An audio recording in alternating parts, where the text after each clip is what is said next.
Assalamualaikum warahmatullahi wabarakatuh. Organisasi yang bersifat kebangsaan dan non-kooperasi. Perhimpunan Indonesia atau PI. Perhimpunan Indonesia sewaktu masih bernama Indische Vereniging lebih bersifat sosial. Organisasi ini didirikan oleh para mahasiswa yang belajar di negeri Belanda. Akan tetapi, setelah tahun 1922, organisasi ini mulai berkembang menjadi bercorak politik dan bersifat nasional yang selanjutnya menjadi organisasi radikal. Kalian bisa lihat di gambar ini adalah para pendiri dari PI. Tujuan PI adalah memperjuangkan nasib bangsa Indonesia agar lekas memperoleh kemerdekaan dan bebas dari penindasan kaum penjajah. PI menjadi penyambung dan sarana perjuangan bangsa Indonesia di luar negeri.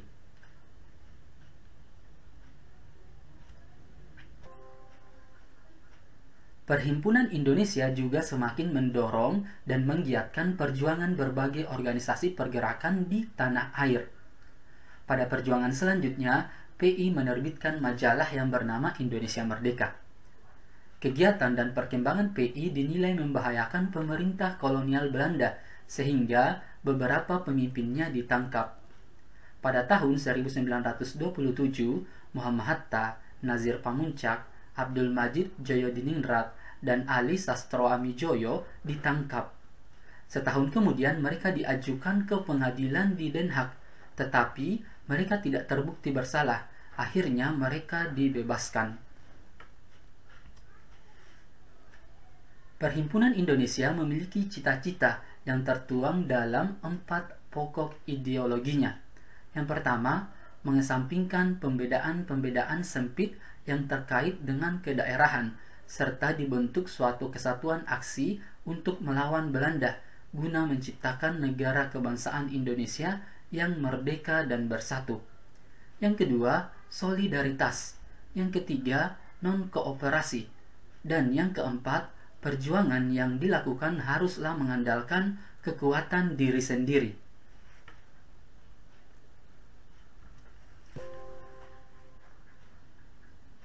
Partai Komunis Indonesia atau PKI. Tahun 1914, Sniflit dan Semaun mendirikan sebuah organisasi yang berpaham komunis dengan nama Indische Sozial-Demokratische Vereniging atau ISDF di Semarang. ISDF kurang menarik minat masyarakat sehingga pada tahun 1920 diganti dengan nama Partai Komunis Indonesia atau PKI yang diketuai oleh Semaun. PKI menjalankan politik sesuai dengan garis komunis internasional. Anggotanya kebanyakan para buruh dan tani.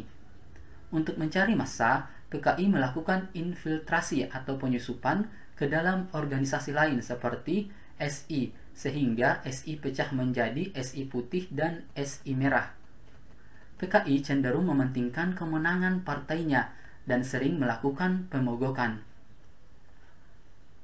Tahun 1926, PKI melakukan pemberontakan di Banten, Jakarta, dan Solo. Namun, semua pemberontakan itu dapat digagalkan oleh pemerintah Belanda.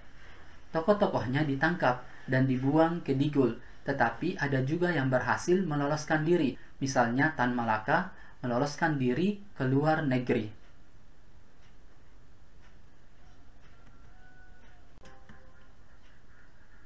Partai Nasional Indonesia atau PNI. Pada tanggal 4 Juli 1927 dibentuklah Partai Nasional Indonesia di Bandung. Beberapa tokoh pendiri PNI antara lain Insinyur Soekarno, Iskak Cokro Hadisuryo, M.R. Sartono, M.R. Sunario, dan Cipto Mangunkusumo. Tujuan PNI adalah Indonesia merdeka. Asas atau prinsip dasar perjuangan PNI adalah sebagai berikut. Yang pertama, self-help, artinya menolong diri sendiri. Yang kedua, non-kooperasi, artinya tidak mau bekerja sama dengan pemerintah Belanda.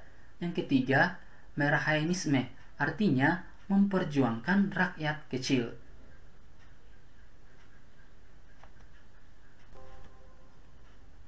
PNI memiliki andil yang cukup besar bagi perjuangan bangsa Indonesia.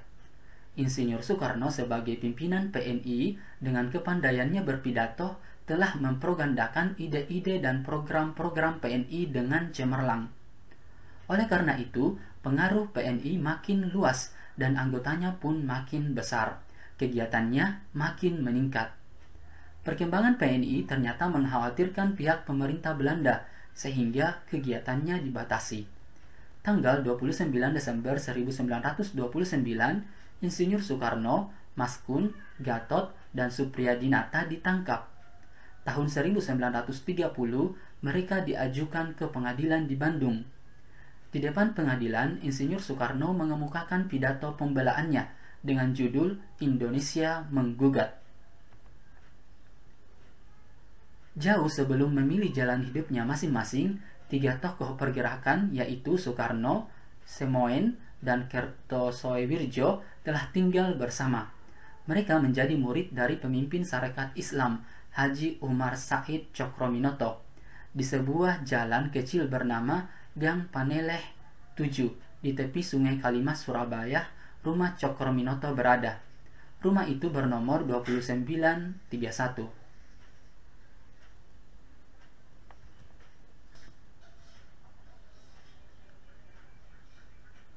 Partindo dan PNI baru. Walaupun kesalahan para pemimpin PNI tidak terbukti lewat pengadilan, namun Insinyur Soekarno dan kawan-kawan tetap ditahan di penjara Sukamiskin, Bandung. Kepemimpinan PNI kemudian dipegang oleh M.R. Sartono. PNI tetap dituduh telah melakukan kejahatan. Mengingat ancaman dan tuduhan Belanda itu, maka M.R. Sartono segera mengambil langkah-langkah untuk melindungi para pengikutnya. Agar tidak diancam oleh Belanda, maka PNI pada tahun 1930 dibubarkan. M.R. Sartono kemudian membentuk Partindo, Partai Indonesia. Sementara itu, beberapa tokoh yang tidak setuju dengan pembubaran PNI membentuk organisasi dengan nama PNI, Pendidikan Nasional Indonesia, yang lebih dikenal dengan nama PNI Baru. Pimpinan PNI Baru adalah Muhammad Hatta dan Sultan Syahrir. Partindo dan PNI Baru memiliki asas dan tujuan yang tidak jauh berbeda. Tujuan itu adalah mencapai Indonesia merdeka melalui perluasan hak-hak politik rakyat dan pembentukan pemerintahan yang demokratis.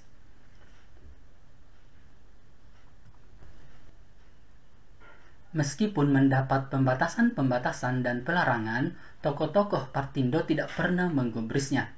Lewat majalah Pikiran Rakyat dan Solo Indonesia Muda, mereka melancarkan kritik pedas tentang situasi ekonomi, sosial, dan mengejek tindakan imperialisme Belanda. Partindo dan PNI Baru terus mengalami perkembangan, namun Partindo lebih populer dan cepat berkembang. Apalagi setelah Insinyur Soekarno dibebaskan dari penjara pada tahun 1932 dan bergabung dengan Partindo. Pada tahun 1933, Partindo sudah memiliki 71 cabang, sehingga pemerintah kolonial selalu mengawasi setiap kegiatannya. Begitu juga PNI Baru di bawah Muhammad Hatta dipandang membahayakan. Pada tahun 1933, Insinyur Soekarno kembali ditangkap dan diasingkan ke Ende, Flores. Kemudian tahun 1934, Muhammad Hatta dan Sultan Syahrir juga ditangkap dan diasingkan ke Digul. Penangkapan Soekarno dan larangan mengadakan rapat oleh pemerintah memberikan pengaruh kepada partai ini. Dan tahun 1936, pengurus Partindo mengumumkan pembubaran dirinya.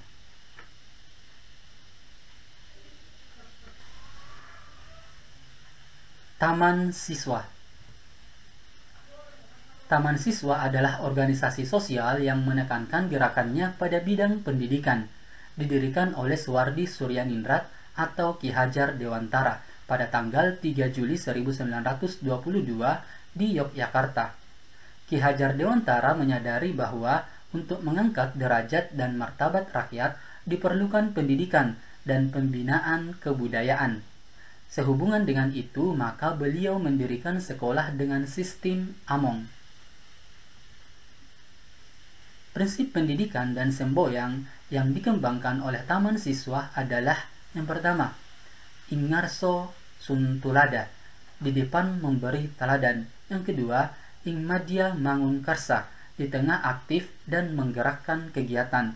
Yang ketiga, Tut Uri Handayani, di belakang selalu mengikuti dan perhatikan dengan penuh kasih sayang agar dapat memberikan kekuatan.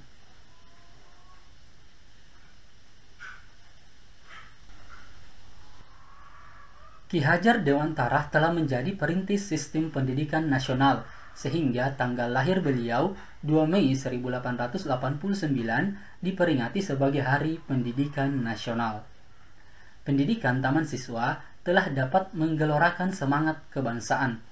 Generasi muda yang telah terdidik mampu mempertahankan harga diri sebagai kekuatan perjuangan menentang Belanda. Kalian bisa lihat di kedua gambar ini. Gambar pertama adalah sekolah Taman Siswa milik Ki Hajar Dewantara, dan gambar kedua adalah Ki Hajar Dewantara dengan 3 prinsip pendidikannya, yaitu Ingarso Suntulodo, Ingmadya Mangun Karso, dan Tut Uri Handayani.